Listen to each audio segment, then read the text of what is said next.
Hey everyone, I think I'm live. I'm Reea.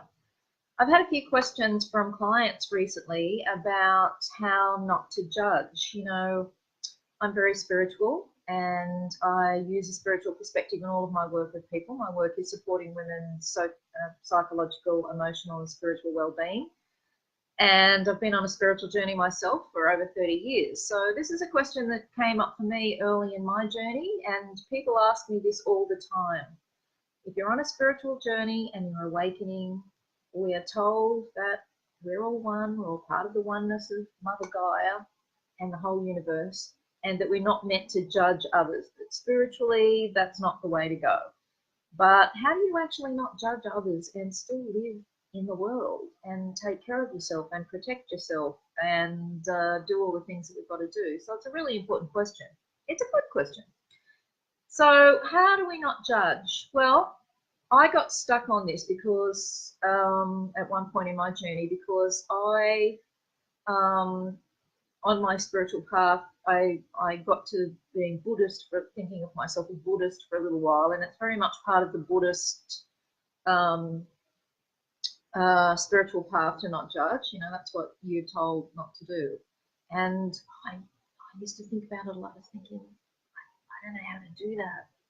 So I came up with a few things. And one of the things I came up with was that it's pretty much impossible not to judge in some way and live our lives, but we're not going to use the word judge. Judgment is deciding that something is either good or bad, and that's the issue.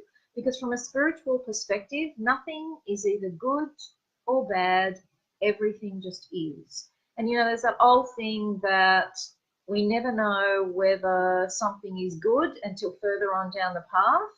You know, we might think we're going through a really bad experience, and 12 months later we might see that that really bad experience that we went through actually contributed in an incredibly positive way to who we are and how we live our lives. So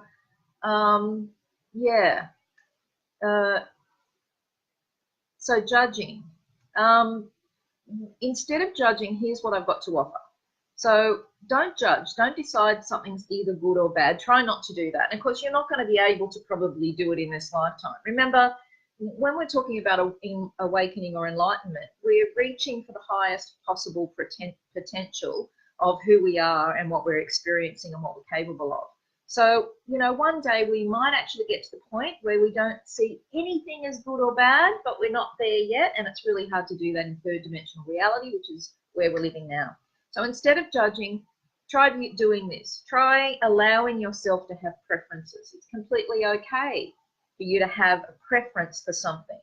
So you might prefer apples to oranges. You might prefer Smith's chips to kettle chips. You prefer lollies to chocolate. You prefer beer to wine. You're allowed to have preferences. Preferences are important because what you prefer is who you are. You know, if you're really wanting to learn about yourself, you have to understand what your preferences are and perhaps why you hold some of those preferences. So it's completely okay to have a preference. So in that, you will have a preference for people behaving in a peaceful way, perhaps, than people behaving in a violent way. You will prefer people being honest to being dishonest. So you've got a whole bunch of preferences that come from your belief system, and they're all about who you are. Now, who you are is not just who you learnt to be in this lifetime, it's who your soul is and who you came in as. So it's really important to know what your preferences are. So it's completely okay to hold preferences about things. So you're not judging, you're not deciding something's good or bad, you're just deciding that you have a preference for something. And that's really quite different. So what you're doing is you're using your discernment, another great word. You discern whether something is safe or not safe for you. You discern whether a person that you meet is someone that you can trust or not trust. You know, one of what you've got to do on your spiritual path is you've got to love yourself above all else. And in loving yourself above all else, it's natural then for that to flow on and you love others as well. Okay? Think of Jesus Christ. You know, he loved himself fully and completely, but, you know, he also loved others. But when I say love yourself above all else, you've got to use your discernment, right? Use your discernment to decide in everything that you do and in every action that you take, that you're coming from a place of love. But if I loved myself fully in this moment, you might say to yourself, if I loved myself fully in the moment, what would love do? What would I do? How would I act in this moment? Because, you know, we do live in third dimensional reality. We have to have boundaries. We have to take care of ourselves. If we don't take care of ourselves, we can't take care of others. So boundaries are really important. We have boundaries around our house. We have boundaries around our countries, and that's for very good reason, because we're taking care of ourselves. We belong to a particular collective group here in Australia, and we decide who's going to come in and out of our borders for very good reason, because we're taking care of ourselves, and there's nothing wrong with that. That's good, okay?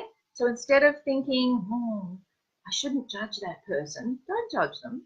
Don't make it wrong or right. Just see it as them doing the best that they can, given what they know and the circumstances that they've experienced in their life, right? Everybody's at a different place on their spiritual path, and so there's nothing wrong with that. Just use your discernment to decide that you have a preference to hang around or be with or live your life with or have relationships with certain types of people and not others.